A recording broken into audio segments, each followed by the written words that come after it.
ছেলে হওয়া এত সহজ না, অনেক কিছু ঘুরে আমাদের মাথায়। সব তো তোমার বইলা বোঝানো যাবে না, তারপরও কিছু বলি শোনো। আমরা ছেলেরা বউর সামনে মার সাথে ভালো করে কথা বললে মারা চলে থাকা সন্তান, আবার মার সামনে বউর সাথে ভালো করে কথা বললে বউর গোলাম। নিজের ছেলে মেয়েদের যদি মারি আমাদের দয়া মায়া নাই, আর ওই ছেলে মেয়েদের যদি কিছু না বলি আশকারা দিতেছি।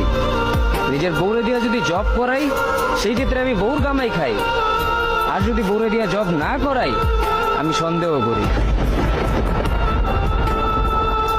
সারাদিন ঘরের বাইরে থাকলে আমরা ভাদাইম্মা, আর যদি ঘরের ভিতরে থাকি তাহলে বেকার, কাজ কাম নাই। আর এই তোমাদের মেয়েদের গায়ে যদি আমরা ভুলেও টাচ করি না আমরা নির্যাতক, আর যদি তোমরা মেয়েরা আমাদের গায়ে হাত তুলো আমরা কাপুরুষ। আর একটা ছেলে কি বা করে পুরো